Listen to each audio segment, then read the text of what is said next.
Failure. Sorry, I'm back to the title of this video. The key to success is failure.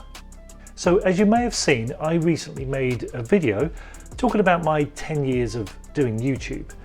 In this video, I happened to mention a certain Mr. Heaton, as he too started his YouTube channel around the same time as me.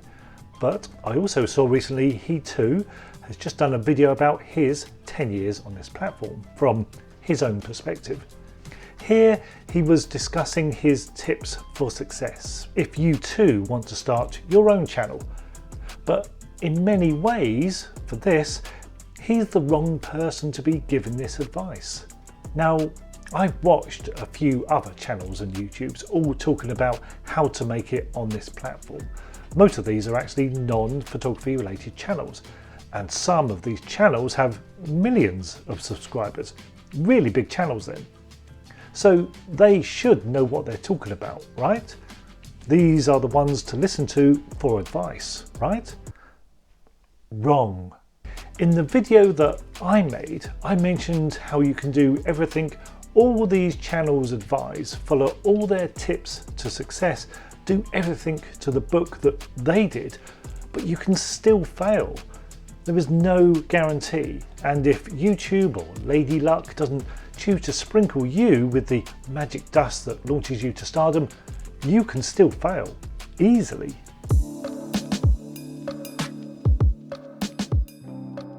So the people on these successful YouTube channels are not really the people to listen to about how to make it, simply because they often haven't failed first. They've had the success, it's worked for them, and they've been sprinkled with the magic dust, straight to the top with no real hiccups along the way.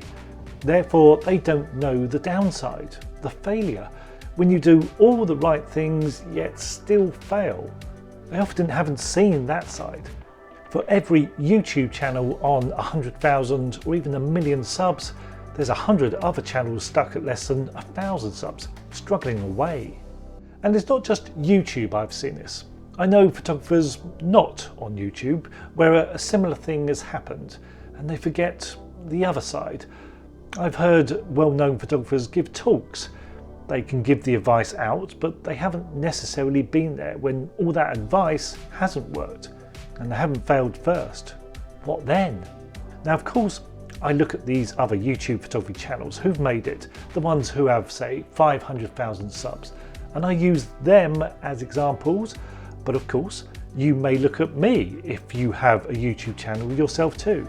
If you're stuck on 1,000 subs after making 400 videos, you may see me as part of that success too in a way. But I have had failure. I can measure my failure on YouTube against others on here. I can measure my failure even before YouTube. I failed many times when I first started out. It took me over 5 years to get established as a photographer when I started out in the editorial market. It wasn't an instant success for me, as it was for some others. I failed and I had to change and adapt to make the success that I had. I didn't have that initial luck, and I think the failure helped shape me as a photographer to be better than the alternative me who may have gone straight to the top.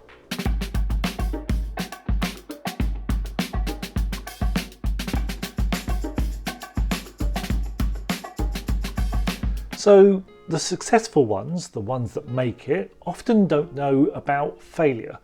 Often their success is hard work, of course, it's that too, but there's a lot of luck as well, I think. Being in the right place at the right time and having the opportunities just falling at their feet.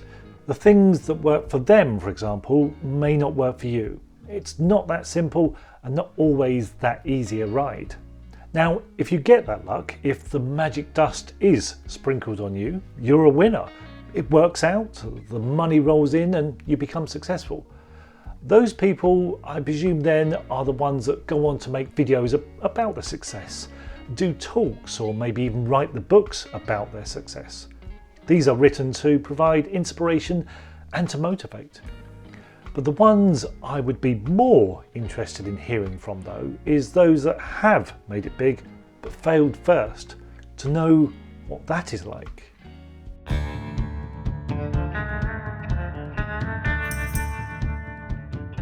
Now, Mr. Heaton did speak of a drop in his YouTube views in a particular year when he did see less success, shall we say.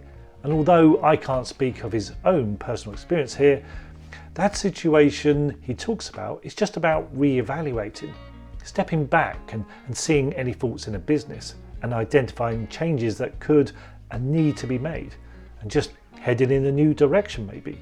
I've been there in that situation many times myself, both here on YouTube and in my editorial photography career. It happened when I discovered that adding words to my pictures to create articles could give me more success when my pictures weren't selling. When I first realised that maybe YouTube was the way to go back in the day, when the photography market was changing. When I realised an online photography course would be something different to offer, when everyone else was doing on-location workshops and mine weren't selling. When I was no longer selling my articles to magazines and I needed to find another way to sell them, hence my E6 subscription. That is just being good at business and tailoring it and adapting it for the future. That's often how business works. Any business can and needs to identify with that to survive. So these successful people, they mean well. The advice they offer is practical and of course useful to a degree. It comes from a good place. But unless you've had the failure and therefore it's advice you've used yourself from experience, it's a bit meaningless in many ways.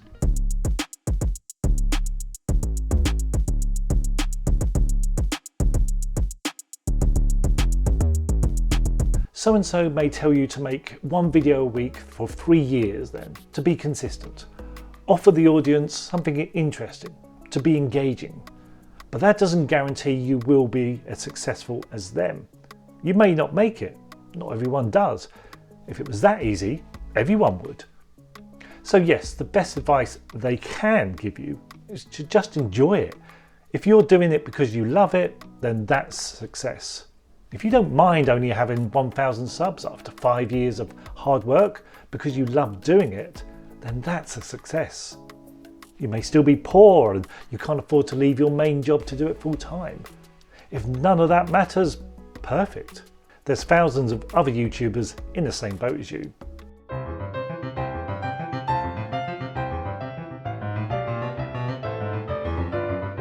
So let's strip this back for a moment to our photography, to how we take our pictures.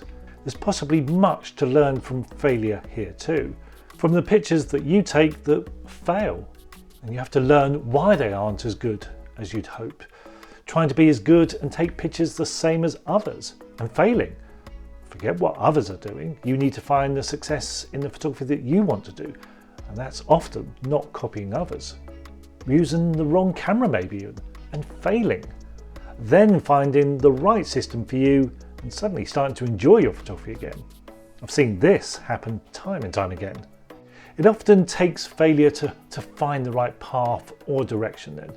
You learn so much from this failure. If you take perfect pictures from the word go, or you win a photo competition within your first year of owning a camera, I don't really want to hear your story. It's not like that for everyone. For whatever reason, it worked for you, and I'm pleased for you. But for everyone else, it's a lot more hard work and means getting it wrong many times first. Those 10,000 images, yes, they are a thing. Those will be your failures. If you're able to skip those, I probably don't want to hear your success story. So the failure, this key to success, I think is key to any success. Without the magic dust and a bit of luck, you have to find another way to get there. It's like winning the lottery or getting rich through sheer hard work instead. One's a shortcut and the other a more realistic approach. Not everyone wins the lottery, and YouTube is like a lottery in many ways. Not everyone gets catapulted to stardom with a single photography competition win.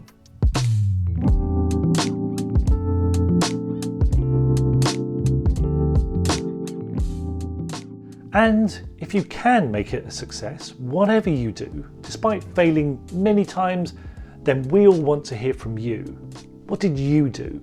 What are your tips? This is the reality. This is the person who has things to say.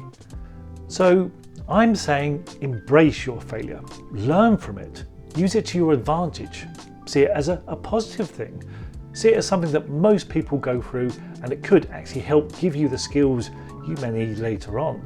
See this as coming from someone who's still trying to get to the top, and that this advice may be the answer for you. So when you make it big, you can quote me in your success video. Anyway, that's enough blabbing from me. Thanks to everyone who purchased the latest ebook, 26 Assignments. Much appreciated. Hope you liked it. And of course, it's still there waiting to inspire you for those who haven't bought a copy. I'll see you next time.